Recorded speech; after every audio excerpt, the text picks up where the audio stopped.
कि किसी आयत की लंबाई 3 सेंटीमीटर, चौड़ाई 2 सेंटीमीटर बढ़ाने पर उसका क्षेत्रफल 67 वर्ग सेंटीमीटर बढ़ जाता है। लेकिन यदि लंबाई 5 सेंटीमीटर घट जाए और चौड़ाई 3 सेंटीमीटर बढ़ जाए तो क्षेत्रफल 9 वर्ग सेंटीमीटर घट जाता है। तो आयत का क्षेत्रफल ज्ञात करना है। क्या ज्ञात करना है? तो आयत का क्षेत्रफल ज्ञात करने के लिए हमको लंबाई चौड़ाई होना जरूरी है, होना है ना। तो सबसे पहले हम क्या लिखेंगे यहाँ, माना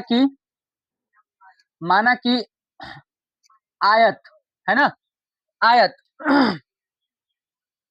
आयत की लंबाई बराबर x सेंटीमीटर है ना, और चौड़ाई y सेंटीमीटर मान लेते हैं। क्या मान लेते हैं?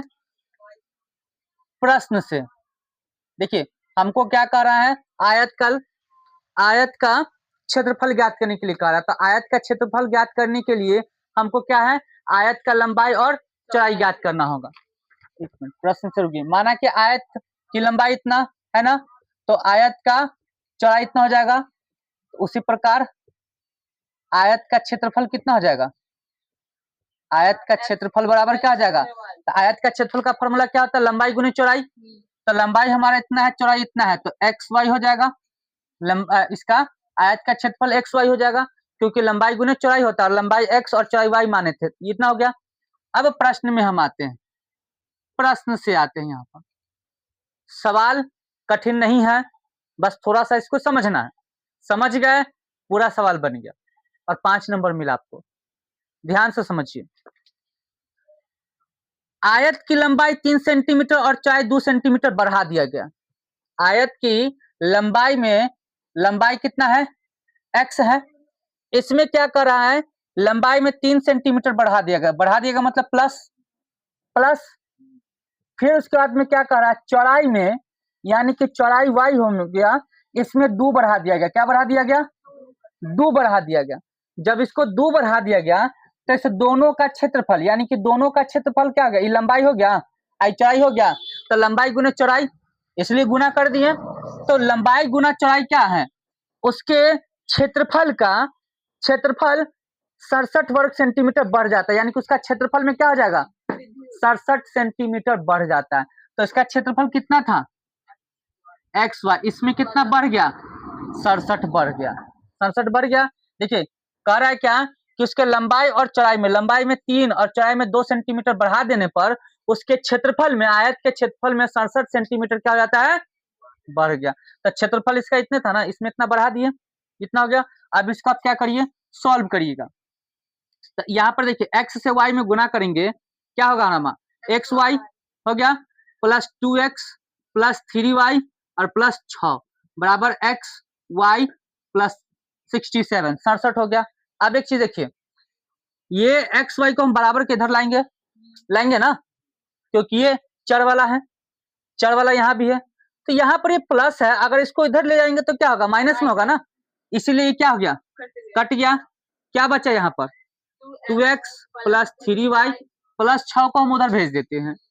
तो 67 में से 6 को माइनस कर दिए तो 2x प्लस 3y बराबर कितना, ये समीकरण 1 हुआ, समीकरण 1 हो गया। कोई दिक्कत यहाँ एक लाने में, कितना आसान तरीका से समीकरण 1 आ गया। बस उसको क्या करना है, समझना है, ज्यादा प्रेशर नहीं, ध्यान से उसको पढ़िए कि आखिर सवाल में क्या करा। फिर इसमें कह रहा था आगे, यदि लंबाई 5 सेंटीमीटर घटा दिया जाए, पुनः में लंबाई में कितना कर रहा है, 5 सेंटीमीटर घटा दिया। तो लंबाई हम x माने थे 5 सेंटीमीटर, इसको क्या कर दिया, घटा दिया। फिर क्या कह रहा है, और चौड़ाई 3 सेंटीमीटर बढ़ा दिया जाए, मतलब चौड़ाई कितना है, y है, इसमें कितना कर रहा है, बढ़ाने की बात कर रहे, कितना बढ़ाना है, तो 3 सेंटीमीटर इसमें बढ़ा दिए। आज जब 3 सेंटीमीटर बढ़ा दिए तो इसका क्षेत्रफल 9 वर्ग सेंटीमीटर घट जाता है, 9 वर्ग सेंटीमीटर। इसका क्षेत्रफल कितना है, एक्स वाई है ना, क्षेत्रफल एक्स वाई है ना, इसमें 9 घट गया। क्या हो गया, 9 घट गया, घटा दिए। यहाँ सेम इस प्रकार से आ रहा है, इसी तरीका से फिर इसको सॉल्व करेंगे, गुना करेंगे। x में y से गुना हो गया तो एक्स वाई, x में प्लस 3 से गुना किए तो 3x, माइनस में 5y से गुना किए तो माइनस 5y है ना, और प्लस माइनस, माइनस 5 दिया 15 और बराबर एक्स वाई माइनस 9। अब फिर देखिए इस एक्स वाई को वैसे ही काटेंगे जैसे इसको काटे थे, काट दिए। बच गया यहाँ पर 3x माइनस 5y माइनस 15 को उधर ले जाएंगे और वहां -9 पहले से था तो +15। 3x माइनस 5y बराबर माइनस प्लस प्लस माइनस मतलब 15 में 9 घटा तो प्लस में रहेगा। ये आपका समीकरण 2। समीकरण 2 आ गया। अब समीकरण 1 और समीकरण 2 आ गया। अब इसको आगे बनाते हैं, इसको छोटा लिख लेते हैं, x y और 67 ये हो गया, ये कर दी। अब क्या करते हैं, समीकरण 1 और 2 से, 1 और 2 से हम हल करेंगे। यहाँ पर हमारा कितना है 2x प्लस 3y बराबर 61, ये कितना है 3x माइनस 5y बराबर 6। अब इसको हम लुप्तीकरण विधि से बना देंगे। तो लुप्तीकरण विधि से समीकरण 1 में इस दोनों में क्या करेंगे, इसमें 5 से गुना करेंगे और इसमें 3 से गुना। 5 दूना 10x प्लस 15y और 5 एकम 5 और 6 पचे 30, 305। 3 से इसमें गुना किए 9x माइनस 15y और 18। चिन्ह बदलने की जरूरत नहीं है क्योंकि प्लस माइनस यहाँ है ना। इसको काट दिए 10 और 9 कितना प्लस में है ना, 19x यो प्लस में है, 8 5 13 कितना हो गया 323। x को यहाँ छोड़ देंगे, 323 में हम क्या करेंगे 19 से भाग लगाएंगे। क्या 19 से कटता है, 19 से 19 दूना 19 से कम 19, 12 में से 9 गया तो कितना बचेगा 3 है ना, कटेगा ना, नहीं सत्य 133 कट गया। कितना बार में, तो x का मान कितना आ गया, x का मान आएगा आपको 17। अब समीकरण 1 या फिर समीकरण 2 में x का मान रखने पर, अब समीकरण 1 में रखिए चाहे समीकरण 2 में रखिए। समीकरण 1 हमारा आ गया हुआ था 2x प्लस 3y बराबर 61, तो 2 इंटू 17 हो गया प्लस 3y बराबर 61, 34 प्लस 3y बराबर 61। 3y में 61 को क्या करेंगे, 61 से 34 घटाएंगे नहीं क्योंकि प्लस 34 उधर चला जाएगा।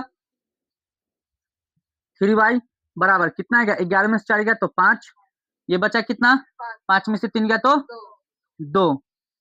नहीं कट रहा है क्या, कटेगा नहीं 300 तो कटेगा नहीं है ना। 11 में से यहाँ देखिए 11 में से 4 घटेगा तो कितना बचेगा 7 बचा ना, 7 ना बचा।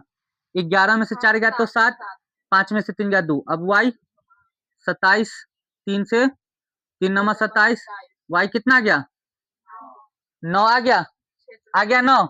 हमको सवाल में क्या करा था, आयत का क्षेत्रफल ज्ञात करने के लिए, आयत का क्षेत्रफल। तो आयत का क्षेत्रफल बराबर क्या होता है, लंबाई गुने चौड़ाई। लंबाई हम क्या लिए हुए थे x गुना y की चौड़ाई कितना, तो x और y का मान आया ना, x का मान आया 17 और y का मान आया 9। 17 नमा